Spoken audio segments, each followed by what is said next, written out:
Right main canal ద్వారా మళ్లించడానికి ఈ tender డాక్యుమెంట్లో రూపొందించారు. కేంద్ర ప్రభుత్వం అప్రూవల్ చేసిన పోలవరం రైట్ మెయిన్ కెపాసిటీ ఎంత? 11,500. కేంద్ర ప్రభుత్వం టెండర్లో ఆ రోజు నేషనల్ ప్రాజెక్ట్గా గుర్తించినప్పుడు పోలవరం రైట్ మెయిన్ కెనాల్ యొక్క కెపాసిటీ 11,500 క్యూసెక్కులు. ఇవాళ వీళ్ళు ఎంత పెట్టింది? ఇలా 23,000 క్యూసెక్కులు. 18,000 ప్లస్ 5,000 23,000 పెట్టినారు. అంటే ఎగ్జాక్ట్లీ డబుల్. 11,500కు డబుల్ కెపాసిటీతో కెనాల్ తవ్వుతారు. పోలవరం రైట్ మెయిన్ కెనాల్ ఎట్లా తవ్వుతారు? రోజు 2 TMCలు, మోర్ దాన్ 2. 11,000 ప్లస్ 11,000 22,000 ఉండాలి. 23,000 తీసుకుపోతున్నారు. నేనేమంటున్నా అంటే Polavaram is a national project. National project approve అయినప్పుడు 11,500 క్యూసెక్లకే అప్రూవల్ అయింది. మరి ఇలా 23,000 క్యూసెక్లతో కుడి కాలువ తవ్వుతుంటే దీన్ని ఆపాల్సిన బాధ్యత బీజేపీ ప్రభుత్వానికి లేదా? మరి 23,000 క్యూసెక్కులతో తవ్వుతే నేషనల్ ప్రాజెక్ట్ కింద డబ్బులు ఎట్లా చెల్లిస్తున్నారు? గతంలో 11,500ని 18,000 చేస్తే ఆనాటి బీఆర్ఎస్ ప్రభుత్వం అబ్జెక్షన్ చెప్పింది. అబ్జెక్షన్ చెప్తే పేమెంట్లు ఆగినాయి. కేంద్ర ప్రభుత్వం డబ్బులు ఆపింది. కానీ రేవంత్ రెడ్డి ప్రభుత్వం వచ్చినాక, కాంగ్రెస్ ప్రభుత్వం వచ్చిన తర్వాత ఇప్పుడు 18,000 కాస్త 23,000 అయిపోయింది. డబ్బుల చెల్లింపు అయిపోయింది. అంటే ఈ ప్రభుత్వం పరోక్షంగా సహకరిస్తుందా, భయపడుతుందా, వాటాల కోసం పెదవులు మూసుకుందా? ఏ రకంగా 23,000 క్యూసెక్కులు తవ్వుతున్నారు?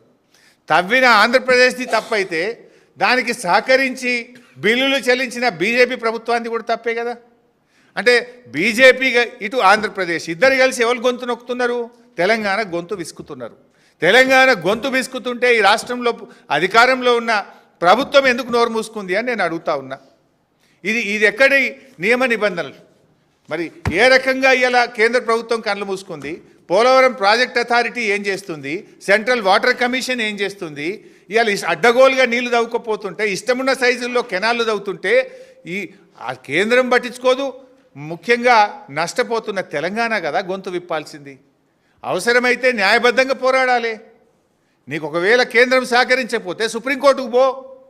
నువ్వు పోకపోయినా కేసీఆర్ గారు మొన్ననే చెప్పిండ్రు, న్యాయవాదులతో ఆల్రెడీ ఇప్పటికే కేసీఆర్ గారు మాట్లాడుతున్నారు. ఈ రాష్ట్ర ప్రయోజనాల కోసం అవసరమైతే బీఆర్ఎస్ పార్టీ సుప్రీంకోర్టుకు వెళ్ళైనా సరే ఈ రాష్ట్ర హక్కులు మేము కాపాడుతాం. కానీ రాష్ట్రంలో ప్రజలు నమ్మి నీకు ఓట్లేస్తే గెలిచి గద్దెనెక్కిన నువ్వు ఎందుకు రాష్ట్ర ప్రయోజనాలు పట్టించుకుంటలేవన్నదే మా ఆవేదన. బాధ్యత మర్చినవు నువ్వు. అసలు ఇదంతా ఎందుకు జరుగుతుంది? ఎప్పటి నుంచి జరుగుతుంది? ఢిల్లీలో మీటింగ్ అయిన తర్వాత పోలవరం ప్రాజెక్టు ఇవాళ ఆ రోజు గోదావరి బనకచెర్ల ప్రాజెక్టు మీద ఢిల్లీలో మీటింగ్ అయిన తర్వాత వేగంగా ఫైలు కదలడం స్టార్ట్ అయింది. ఏం జరిగింది? ఇప్పుడు జలశక్తి మంత్రి రాసిండు, మేము గోదావరి బనకచెర్ల ప్రాజెక్టుకు టెక్నో ఎకనామికల్ అప్రైజల్ స్టార్ట్ అయింది ప్రాసెస్సు అని కేంద్ర మంత్రి గారు రాశారు. ఒకవైపు కర్ణాటక ఏమంటుంది? 20 రోజులైంది. కర్ణాటక లెటర్ రాసి కూడా దాదాపు 2 వారాలు అవుతున్నట్టుంది. కేంద్ర మంత్రి రాసి 20 రోజులైంది. కర్ణాటక రాసి 2 వారాలైంది. కర్ణాటక ఏమన్నదంటే మేము మీద కృష్ణా నీళ్లు 112 TMCలు ఆపేస్తా అని చెప్పి కర్ణాటక రాసింది. తర్వాత మహారాష్ట్ర కూడా ఏమంటుంది? వరద జలాల మీద ఒకవేళ ప్రాజెక్టులు కట్టుకోవస్తే, నియమ నిబంధనలు వర్తిస్తే నేను కూడా మీద గట్టిపారేస్తా, మరిగా దాని రూల్స్ ఏందో నాకు చెప్పు జర వంపి అని మహారాష్ట్ర రాసింది. పైన కృష్ణాలో కూడా నీళ్ళు ఆపుతా అని మహారాష్ట్ర కూడా ఉత్తరం రాసింది. కర్ణాటక ఉత్తరం రాసింది.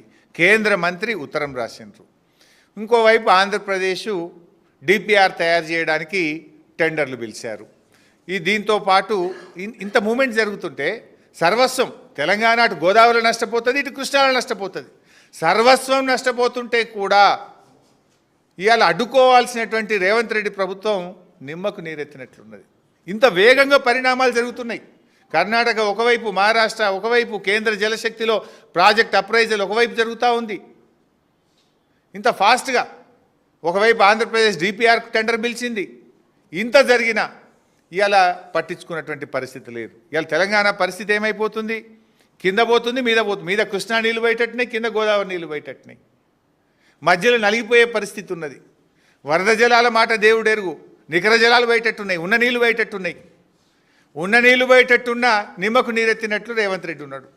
అయితే నాకు బాధ కలిగేది ఏంటంటే రేవంత్ రెడ్డి అంటే సరే ఆయన తెలంగాణ ద్రోహి, ఎన్నడూ జై తెలంగాణ అనలే, ఎన్నడూ అమరవీరుల స్తూపం కాడికి పోలే, ఎన్నడూ తెలంగాణ కోసం రాజీనామా చేయలే, ఆయనకి ఎప్పుట్లా తెలంగాణ సోయి లేదు.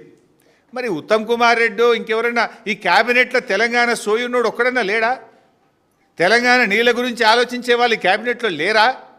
మీరన్నా ఎందుకు మాట్లాడతలేరు? మరి ఉత్తరం వచ్చింది రేవంత్ రెడ్డి దగ్గరనే దాచుకున్నాడా? మీకు తెలుసా తెలియదా? అప్రైజల్ జరుగుతున్న విషయం మీకు బాధ్యత లేదా? ఇదెక్కడి బాధ?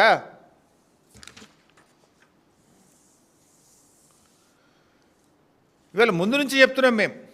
ఆ రోజు ఢిల్లీ మీటింగ్ అప్పుడే చెప్పినాం, అపెక్స్ కమిటీ మీటింగ్ అయితేనే వెళ్ళాలి, మీరు ఉత్తుత్త మీటింగ్లకు పోవద్దు, పోతే బుక్ అయితే తెలంగాణ, నష్టమైతే తెలంగాణ అని ఆ రోజు మేము హెచ్చరించినాం. ఏం చేసిండు రేవంత్ రెడ్డి? నేను మీటింగ్కి వస్తలేదని రాత్రి ఉత్తరం రాసిండు. రాత్రి మళ్ళీ అర్ధరాత్రి ఏమైందో తెలియదు కానీ పొద్దుగాలేసి ఢిల్లీ విమానం ఎక్కిండు, పోయిండు, మీటింగ్లో కూర్చున్నాడు. సాయంత్రం ఏమో మీటింగ్ పోనన్నాడు.